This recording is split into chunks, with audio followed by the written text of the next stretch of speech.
Cuando Lutero clavó sus 95 tesis en la puerta de la iglesia, no tenía idea de la tormenta que desataría. Como diría después, no podría creer de lo que era capaz un trozo de papel. Lutero era un profesor universitario que básicamente estaba proponiendo un debate, esperando tener una discusión abierta en la Universidad de Wittenberg sobre sus 95 tesis. Pero lo que sucedió fue que alguien las tradujo al alemán y las imprimió. Y muy pronto estaban circulando por toda Alemania y luego por Europa. De pronto aquello se convirtió en algo grande. Ya no se trataba ahora de una propuesta de debate de una universidad. Lutero no se había propuesto cambiar o reformar la iglesia. No tenía tan grandes ambiciones. Él solo quería salvar a su pueblo de algunas de las tonterías que sucedían con las famosas indulgencias y con los abusadores vendedores de indulgencias como Tetzel. Creo que es importante recordar que durante varios años, después de haber clavado sus 95 tesis, Lutero siguió siendo muy respetuoso del Papa y esperaba que el Papa viera el valor de su crítica. Aunque, como es de imaginar, a esta altura Lutero ya se preguntaba, ¿qué es este papado? ¿Qué está sucediendo allí realmente? Así es que cuando Lutero comienza a desafiar a Tetzel, este no se queda quieto. Tetzel era una persona muy astuta e inteligente y no se retrae, sino que contraataca. Y su arma es acusar a Lutero de herejía por desafiar la autoridad del Papa. Tetzel se da cuenta que ese es el punto débil de Lutero y lo acusa de husita, o sea, seguidor de Juan Hus. Unos 100 años antes, luego de desafiar la autoridad del Papa, Juan Hus había sido quemado vivo en el Concilio de Constanza de 1415. Así que Juan Hus no es una figura querida en la Iglesia Católica de Roma. Por lo tanto, cuando Tetzel dice que Lutero es uno de sus seguidores, no le está haciendo ningún favor. Y todo esto lo hace a propósito, porque ahora las cosas van en serio. La orden de agustinos a la cual pertenecía Lutero lo apoyaba. Pero cuando sus tesis llegaron hasta el Papa en Roma, este dijo, Lutero es un alemán borracho. Cuando esté sobrio va a pensar diferente. Y designó un nuevo director para los agustinos, con la esperanza, según dijo, de sofocar el fuego antes que se convirtiera en incendio. Los oponentes de Lutero tenían la esperanza de que un poco de bulla lo iba a hacer callar. Staupitz, su superior, decidió ponerlo en el mayor foro de la época, la reunión anual de la Orden Observante Agustina en Heidelberg en 1518. Lutero va con algunas tesis, nada sobre las indulgencias, nada sobre Tetzel, nada sobre los problemas surgidos, y aprovecha la oportunidad para explicar su teología en el contexto más amplio posible. En el debate de Heidelberg, Lutero comienza a avanzar su enseñanza de la teología de la cruz y la idea que la cruz desafía y echa por tierra todo lo que a nosotros nos parece razonable.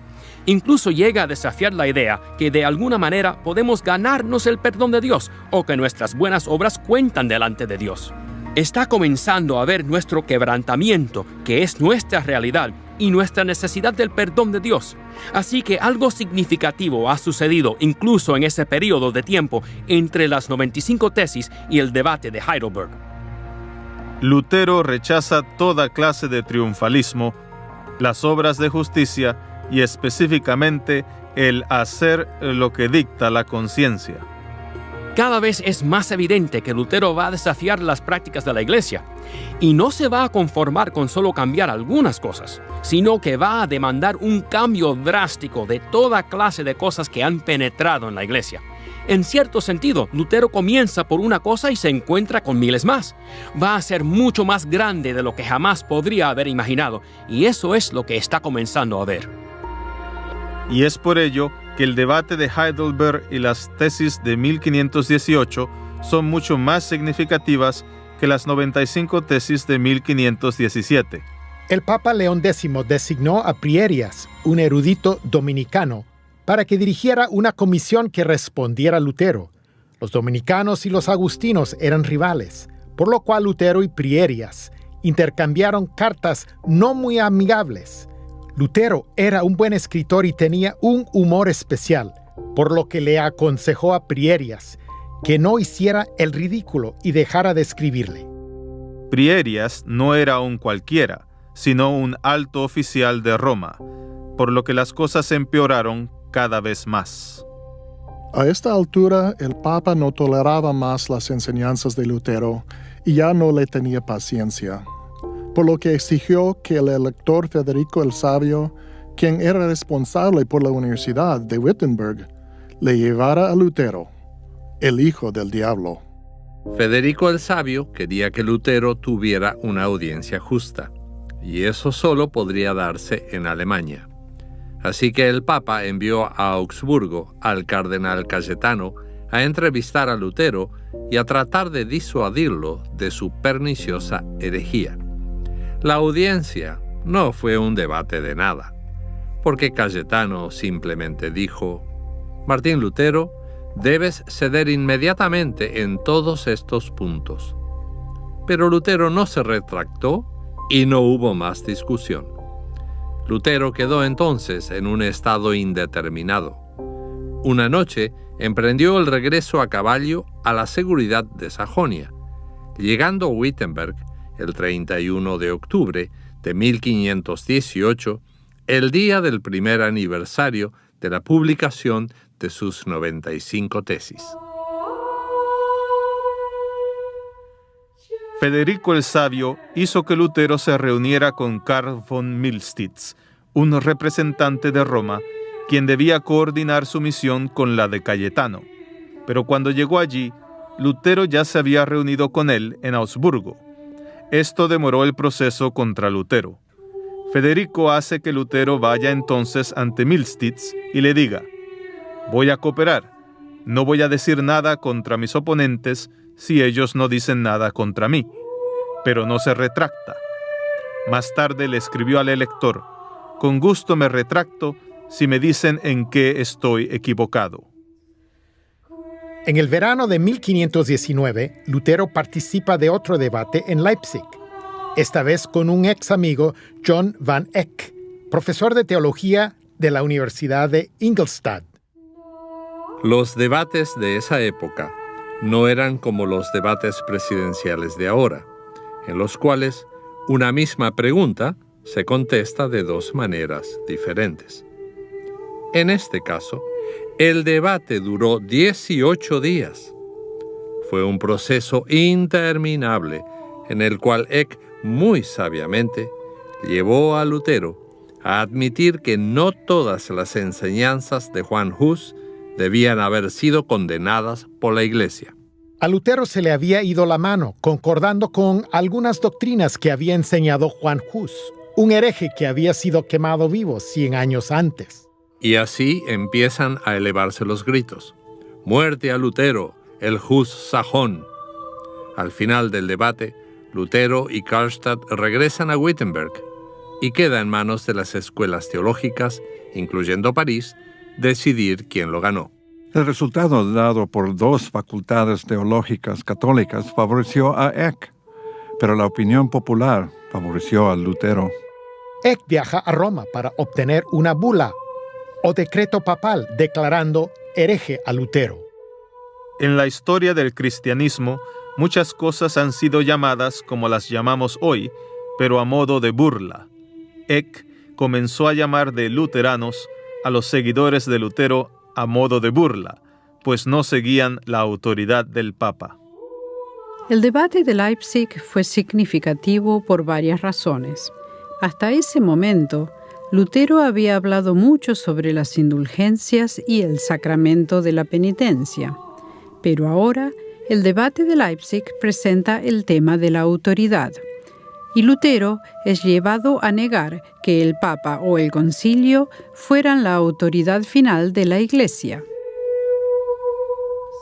En enero de 1519 muere el emperador Maximiliano, lo que alivia la presión sobre Lutero. Ahora el Papa debe concentrar sus esfuerzos en asegurarse que la corona del emperador la reciba un candidato favorable. Después del debate de Leipzig, y habiendo comprendido ya el mensaje del Evangelio, Lutero comienza a escribir para una audiencia más amplia, con la intención de compartirlo con la mayor cantidad de personas posibles y enlistar al laicado.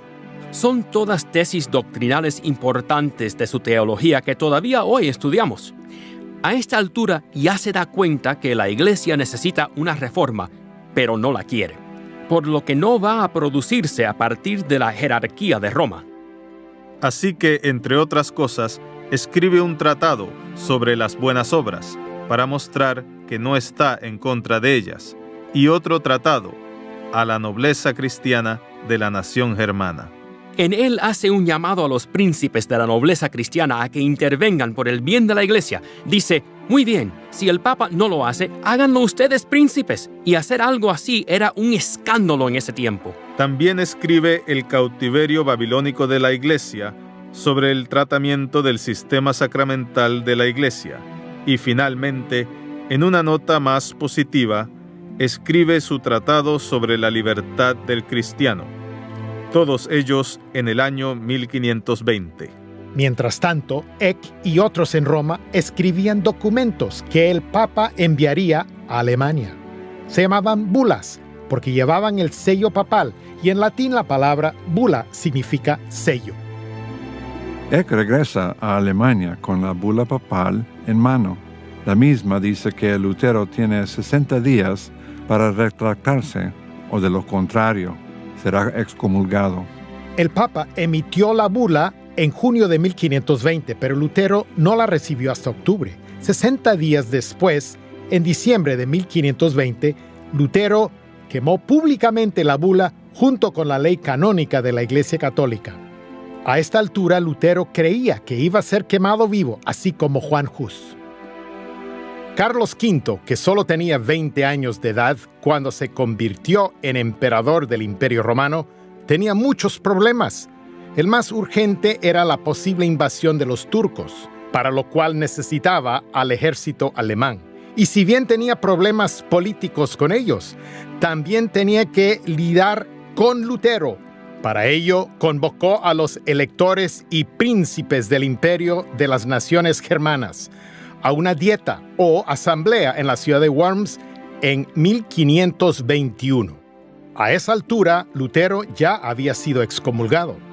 Carlos V recibió el documento oficial el 18 de enero, con instrucciones de anunciarlo a la dieta y de emitir una prohibición contra Lutero, que era en esencia su sentencia de muerte. La dieta comenzó a fines de enero de 1521.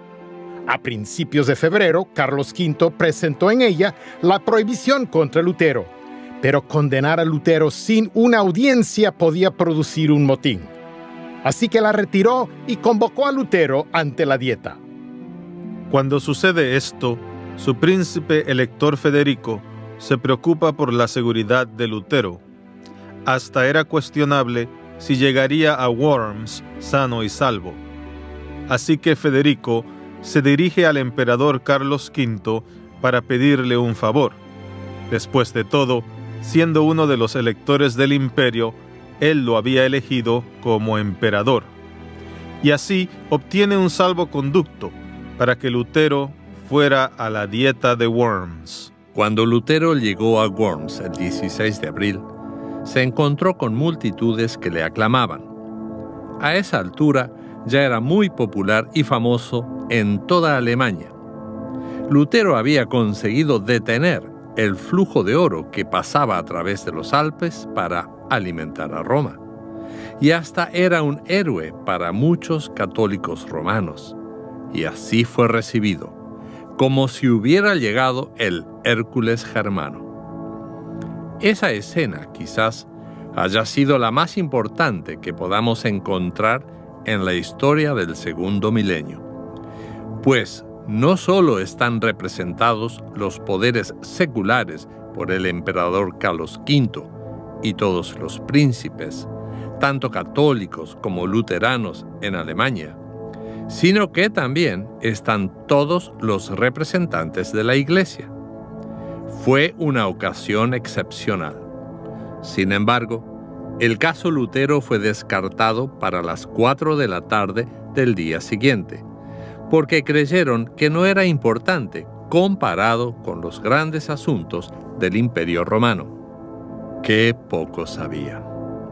A las 4, Lutero fue presentado ante la asamblea, cuyo interlocutor era John Eck. Un John Eck diferente.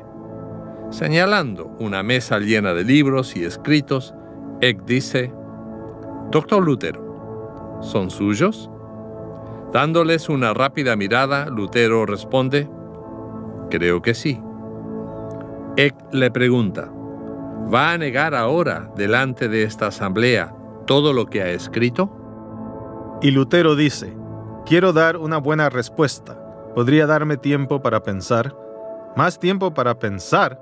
Ya ha tenido todo este tiempo». «Está bien, tiene 24 horas más». Al día siguiente, se presenta nuevamente y se produce el mismo diálogo. ¿Son suyos estos libros? Sí, lo son. ¿Va a retractarse de sus escritos? Él dice: «Bien, esa es una pregunta difícil de contestar, pues hay diferentes categorías. Unos enseñan verdades cristianas básicas que en muchos casos hasta mis oponentes han elogiado. En otros he atacado errores, y si fuera a retractarme de ellos, sería cómplice de engañar al pueblo y de tiranía, y eso no lo voy a hacer. Y en otros he atacado a individuos. Quizás se me haya ido la mano al atacar a ciertas personas, y eso sí lo lamento, pero sigue sin retractarse». Finalmente, su interlocutor dice: «Todavía no ha respondido la pregunta. ¿Se va a retractar?». Lutero responde: «Dado que Su Majestad y sus señorías desean una respuesta simple, se las daré sin cuernos ni dientes», queriendo decir que les iba a dar una respuesta directa. Lutero dijo: «A menos que me convenza el testimonio de las Escrituras o la razón, ya que no confío ni en el Papa ni en los concilios, dado que es bien sabido que a menudo han errado y se han contradicho a sí mismos, me atengo a las Escrituras que he citado y mi conciencia está cautiva a la palabra de Dios. No puedo y no voy a retractarme de nada, dado que no es prudente ni correcto ir en contra de la conciencia. Esta es mi posición. No puedo hacer otra cosa. Que Dios me ayude. Amén». Se hace un silencio sepulcral. Por supuesto, ya son más de las 5 de la tarde. Por lo tanto, era hora de terminar la reunión. Más tarde, Lutero nos diría: «Mientras el maestro Felipe Melanchthon y yo tomábamos una buena cerveza alemana, Dios le daba un tremendo cachetazo al papado». Unos días después de dejar Worms, mientras iba con unos compañeros por una vía solitaria, unos jinetes armados lo detuvieron y preguntaron cuál era Lutero. El conductor se asustó tanto que lo señaló y los jinetes lo secuestraron. Lutero atinó a llevar consigo su Nuevo Testamento en griego y su Antiguo Testamento en hebreo. Y así fue que desapareció. Lutero había sido secuestrado. ¿Pero por quién? La bula papal de León X excomulgó a Lutero de la Iglesia, pero el edicto de Worms de Carlos V lo convirtió en ilegal y hereje. Ahora Lutero podía ser matado por cualquier persona en cualquier momento y lugar sin ser castigado por ello.